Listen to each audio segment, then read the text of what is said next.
तो first class episode 1 के बाद पेश है लोकी सीजन 2 का धमाकेदार एपिसोड 2। तो जैसे एपिसोड 1 एंड हुआ था तो ये एपिसोड 2 वहीं से स्टार्ट नहीं होता है। तो जैसे जैसे एपिसोड आगे बढ़ता गया तभी पता चला कि ये लोग कहाँ जाना चाहते हैं। तो चलिए इस एपिसोड 2 का ब्रेक डाउन करते हैं और हाँ, इसमें स्पॉयलर्स भी होंगे। तो चलिए शुरू करते हैं और हम देखते हैं कि लोकी और मोबियस एक सेक्रेट टाइमलाइन में होते हैं और वो लोकेशन होता है लंदन यूके और ईयर है 1977। और जैसे हमने पिछले एपिसोड के पोस्ट क्रेडिट में देखा था कि सिल्वी 1982 के ब्रांच टाइमलाइन में पहुंच चुकी होती है, तो वैसे ही ये लोग सेक्रेट टाइमलाइन में भटक रहे हैं और ये लोग X5 को ढूंढने की कोशिश कर रहे हैं और उसे हमने पिछले एपिसोड में कुछ ही समय के लिए देखा था। और जब मोबियस और लुक लंदन पहुंचते हैं और अगर आप उनके पीछे दीवारों को देखोगे तो वहाँ पे कुछ मजेदार मूवीज के पोस्टर नजर आएंगे। तो सबसे पहला पोस्टर हमें दिखता है हर्बी राइड्स अगेन मूवी का और ये तो ठीक ही था, पर आगे हमें देखने मिलता है सौरोश के पुत्र। और अगर आपको याद नहीं तो मैं आपको बता दूं कि इसका जो मेन एक्टर है वो है किंगो और उन्हें हमने देखा था इटर्नल्स में। और फिर जैसे लोकी और मोबियस आगे बढ़ते हैं तो हम एक मूवी का पोस्टर देखते हैं और वो पोस्टर है ज़ैनियाक मूवी का और उसी मूवी का वहीं पे प्रीमियर भी हो रहा है। तो ये जो ज़ैनियाक है वो मार्वल कॉमिक्स में एग्जिस्ट करता है। तो ज़ैनियाक बेसिकली एक पैरासाइट होता है जो कि एक डार्क डिमेंशन से आता है और जब ये अर्थ पे आता है तो ये किसी को भी पोजेस कर लेता है और जब वो किसी को भी पोजेस करता है तो तभी वो इतना एक्साइटेड हो जाता है कि वो किसी भी फीमेल की जान लेता रहता है। पर आगे जाके वो एक ब्रैड वुल्फ नाम के कैरेक्टर को पोजेस करता है और इस ज़ैनियाक मूवी का मेन हीरो भी वही है। और जैसे वो ब्रैड वुल्फ को पोजेस करता है तो वो अपने ही मूवी के स्टोरी को एनैक्ट करना शुरू करता है और वो भी अपनी असली जिंदगी में, मतलब कि जैसे वो कॉमिक्स में फीमेल लोगों को मारता है वही सब वो शुरू कर देता है। पर तभी वहाँ पर थॉर आ जाता है और उसे रोक लेता है और ये जो पूरा सीक्वेंस है वो मुझे बहुत पसंद आया क्योंकि यहाँ पे हमें लोकी का वो वर्जन देखने मिला जो हमने अभी तक MCU में नहीं देखा है। तो ये लोग जाते हैं X5 से बात करने के लिए जो कि अब रहता है सेक्रेट टाइमलाइन में और वो वहाँ ब्रैड वुल्फ बन के रह रहा है। पर मुझे इसमें ज़ैनियाक जैसे पैरासाइट वाले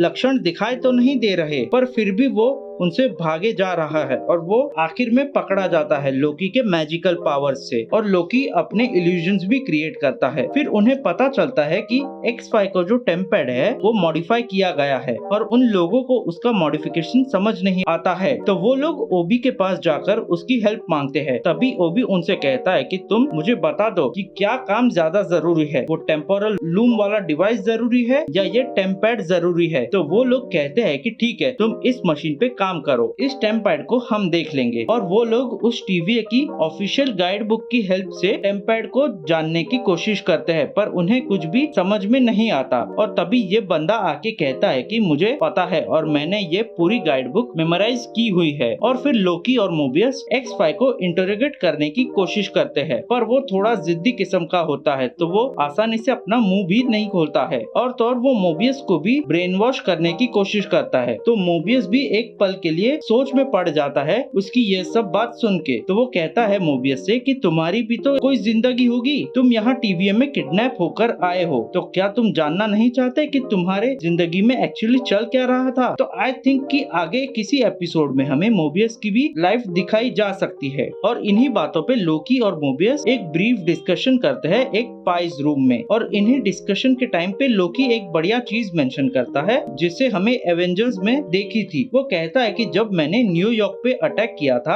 एवेंजर्स 1 में तो तब मैं टोनी स्टार्क का माइंड वाइप करने गया था माइंड स्टोन से, लेकिन जब वो मुझसे हुआ नहीं तो मुझे गुस्सा आ गया तो मैंने उसे उठा के बिल्डिंग से ही बाहर फेंक दिया। तो ये हमारे लिए तो 10-12 साल पुरानी बात होगी, पर लोकी के लिए ये हो सकता है 1-2 हफ्ते पुरानी बात हो। पर इसके बाद हमें एक भयानक शॉट देखने मिलता है जब ओबी टेम्पोरल लूम के ब्लास्ट डोर्स को खोलने जाता है तो उसे पता चलता है कि ये ब्लास्ट डोर ऐसे तो नहीं खुलेंगे अब। और उसी वक्त हमें इस टेम्पोरल लूम का एक शॉट दिखाया जाता है और वो देखने में बिल्कुल भी अच्छा नहीं लग रहा है। ऐसा लग रहा है कि वो किसी भी वक्त ब्लास्ट हो सकता है और इसी चीज को रिपेयर करने के लिए ओबी ब्लास्ट डोर्स ओपन करने की कोशिश करता है पर वो खुलते नहीं है। और आगे हमें इस चीज का एक्सप्लेनेशन दिया जाता है कि जिस बंदे का DNA इसमें एडेड है वही उस डोर को ओपन कर सकता है। तो वो तो एक ही है ही हु रिमेन्स या फिर उसके कोई आंडू पांडू वेरिएंट्स। तो यहाँ पे स्टोरी एकदम क्लियर है कि अगर इन्हें इस टेम्पोरल लूम को रिपेयर करना है तो इन्हें किसी न किसी कैंग के वेरिएंट को यहाँ पर लाना ही पड़ेगा। और आगे लोकी X5 को एक डिवाइस के हेल्प से उसे एक बॉक्स में कैद कर देता है और उसी से डर के X5 लोकी को सिल्वी का पता बताने के लिए रेडी हो जाता है। और जब ये लोग 1982 के ब्रांच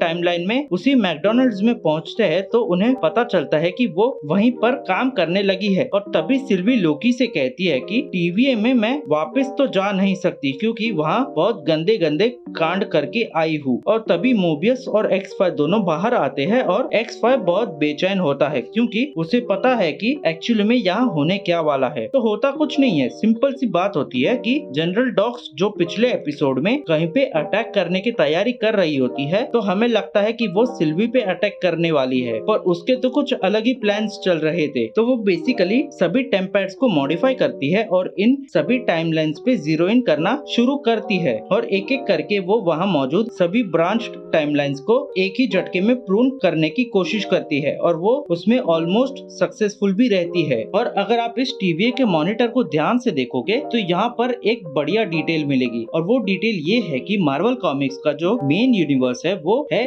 MCU 616। लेकिन कुछ समय पहले मार्वल ने इसी बात को कंफर्म किया है कि जो MCU का यूनिवर्स है वो 616 यूनिवर्स है। और इस शॉर्ट में हमें इसका प्रूफ और कंफर्मेशन भी मिल जाता है क्योंकि ये जितनी भी टाइमलाइंस है सभी को एक नंबर से सिग्निफाई किया गया है और इन सभी के आगे 616 लगा हुआ है और उसके बाद डॉट करके एक नंबर है। तो ये हमें बताना चाहते हैं कि जो सैक्रेड टाइमलाइन है वो 616 है और उसे निकलने वाली ब्रांच टाइमलाइन वो .01L और भी दूसरे नंबर्स और फिर लोकी और सिल्वी मिलके उन पर अटैक करते हैं। पर जनरल डॉक्स ऑलमोस्ट सभी टाइमलाइंस को प्रून कर लेती है क्योंकि जब हमें स्क्रीन पे दिखाया जाता है तो जितनी भी टाइमलाइंस के नंबर्स थे उसकी जगह पर अब प्रून्ड टाइमलाइन लिखा आ रहा है। तो यहाँ पे कई सारे सवाल आ जाते हैं जैसे कि क्या मल्टीवर्स खत्म हो गया है, सैक्रेड टाइमलाइन के अलावा और कोई टाइमलाइन एग्जिस्ट नहीं करती है। तो मुझे लग रहा है कि जनरल डॉक्स ने जो भी टाइमलाइंस प्रून की है वो सभी पहले से ही एग्जिस्ट करती होगी और सैक्रेड टाइमलाइन में कोई ना कोई अपना पाथ भटकेगा और न्यू टाइमलाइन तभी क्रिएट हो जाएगी। तो वो जितनी भी टाइमलाइंस बनी थी उसमें से बहुत सारी टाइमलाइंस को जनरल डॉक्स ने प्रून कर दिया था, पर उसने सभी टाइमलाइंस को प्रून नहीं किया है क्योंकि जब सिल्वी 1982 की टाइमलाइन में जाती है तो वो आसानी से उस टाइमलाइन में चली जाती है। तो इसका ये मतलब नहीं कि इतनी सारी टाइमलाइंस एक साथ खत्म हो गई। तो ये तो सिर्फ कुछ ही समय का खेल है। अगर इन लोगों ने ये जो डिवाइस है उसे वहाँ पर टाइम रहते फिट नहीं किया तो टेम्पोरल लूम फिर से वैसे का वैसा हो जाएगा। तो आप सभी को लग रहा होगा कि फिर एक्समैन वाली टाइमलाइन, एंड्रयू गारफील्ड वाली टाइमलाइन, टोबी मैगवायर वाली टाइमलाइन ये सभी गई क्या? तो नहीं, मैं इतना तो श्योर हूँ कि ये सभी टाइमलाइन इंटैक्ट रहेगी। तो क्या आपको आगे डेडपूल 3 और सीक्रेट वॉर्स नहीं देखना है क्या? फिर लोकी एक बात बोलता है सिल्वी के ठीक जाने से पहले और वो कहता है it's always harder to stay, पर सिल्वी स्टे वर्ड सुनने से पहले ही वहाँ से चली जाती है। फिर लास्ट में हम सिल्वी को देखते हैं उसी मैकडॉनल्ड्स के बाहर वो कार पर बैठी होती है और उसके हाथ में कुछ ग्लोइंग सी चीज होती है और वो उसे यूज करना शुरू करती है और उसे ध्यान से देखने पे मुझे पता चला कि ये तो टेम्पैड है और ये कोई एरा गैरा टेम्पैड नहीं है, ये ही हू रिमेन्स का टेम्पैड है। तो इसके पीछे जो राज है वो हमें अगले एपिसोड में पता चलेगा और उसके लिए हमें अगले फ्राइडे तक वेट करना पड़ेगा। So guys that's the end of the video. मिलते हैं अगले वीडियो में। वीडियो पसंद आए तो वीडियो लाइक कीजिए, चैनल पे नए हो तो चैनल को सब्सक्राइब कीजिए, वीडियो पसंद आए तो फ्रेंड्स के साथ शेयर कीजिए।